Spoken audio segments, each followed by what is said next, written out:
Alors, je vous salue, vous qui aimez Dieu de tout votre cœur. Alors, nous saluons nos frères musulmans qui ont célébré hier la nuit du destin, c'est-à-dire la nuit de la révélation du Coran. Alors, il y a certains de nos frères qui se plaignent des images que dans la foi catholique et dans la foi orthodoxe, nous appelons les images de piété, qu'on appelle aussi les icônes. Mais moi, je leur dis aujourd'hui, et c'est le sens de cet enseignement que je donne, que la mécanique quantique ou la physique quantique, c'est-à-dire la physique des particules de l'infiniment petit, donne raison à ceux qui utilisent les icônes. Que dit la mécanique quantique?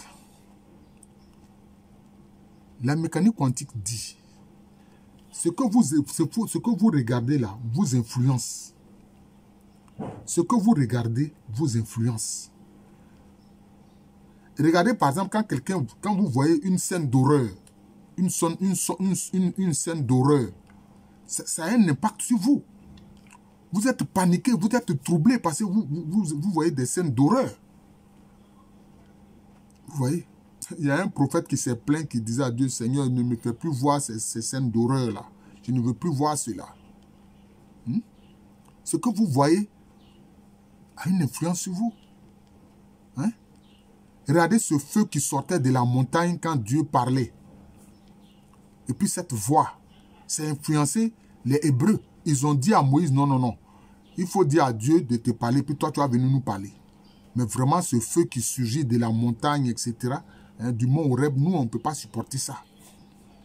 Parce que ce que tu regardes t'influence. Même ce que tu entends là, ça t'influence. Voilà. Il y a des sons que l'oreille humaine ne peut pas supporter. C'est pour ça qu'aujourd'hui, il y a des pays qui utilisent ce qu'on appelle les canons sonores. Ils mettent des décibels tellement élevés que les gens sont obligés de fuir parce que les oreilles ne peuvent pas supporter. C'est comme ça. Et puis, que dit la mécanique quantique? C'est que quand tu regardes une chose, alors elle existe. Mais si le diable ou des démons ou des malfaisants viennent dans votre maison et puis ils voient le crucifix, ça va les influencer, ils vont quitter, ils vont partir. Parce que le crucifix symbolise la présence et le sacrifice de Jésus-Christ. Donc ils vont partir. Ceux qui font toute une histoire des palabres par rapport aux images, ils perdent leur temps. Parce que eux-mêmes là, ils ont des photos de souvenirs. Ils ont des films de souvenirs. Voilà. Quand les enfants sont petits, ils les filment pour dire, ah, mon fils, voilà, quand tu avais 2 ans, voilà l'image. Mais pourquoi ils font ça?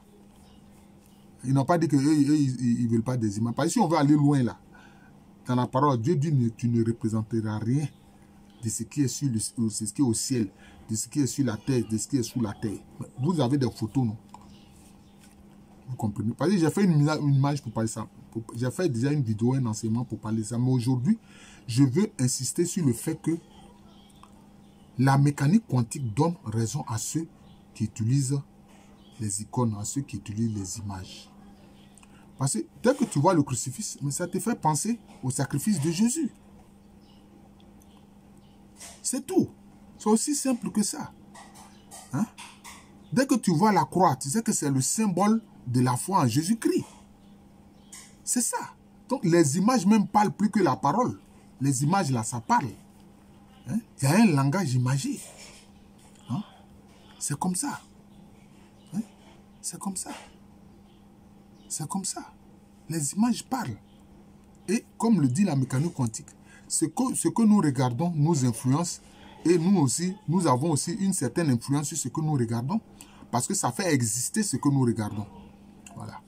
D'ailleurs, il y a eu un échange, ça j'en ai parlé déjà, entre Niels Bohr, un des pionniers de la mécanique quantique, et puis Albert Einstein, qui est le grand physicien de notre période contemporaine.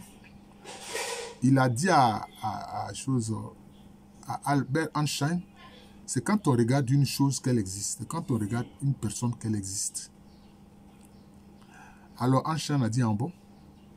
Donc tu veux dire que si je ne regarde pas la lune, je me dirais alors qu'elle n'existe pas. Il dit oui, c'est ça. Pour que la lune existe, il faut que tu la regardes.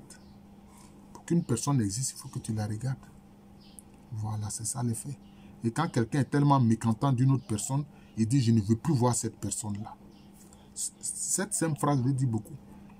Donc, c'est à juste titre que l'Église catholique et l'Église orthodoxe utilisent les images de piété. C'est des images de piété. Il faut comprendre ça. Ça se permet de se concentrer pour prier. Parce que l'être humain est dans le monde physique. Et il a besoin de voir. Il est dans le monde physique. Et il a besoin de voir. Voilà, c'est vrai. Dieu est dans le monde invisible.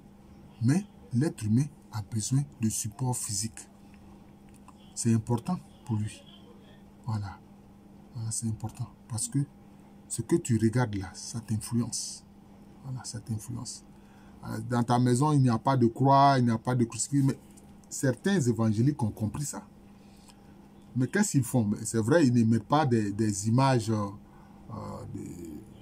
des icônes. Mais ils mettent des morceaux choisis de la Bible. Hein? Ils mettent des morceaux choisis de la Bible. Et tu vas voir dans les maisons, Jésus est le chemin, la vérité et la vie. Mais l'écriture là, c'est une image. Ne vous moquez pas de vous-même et ne vous moquez pas de l'intelligence des autres. Voilà. Mais nous sommes vos frères. Voilà. Vous êtes venus après. C'est comme les enfants, les petits frères, ils veulent toujours chercher à dominer le grand frère. Comme on le voit, Jacob qui voulait prendre le droit d'aînesse par rapport à Ésaü. Non, il ne faut pas faire ça. Voilà.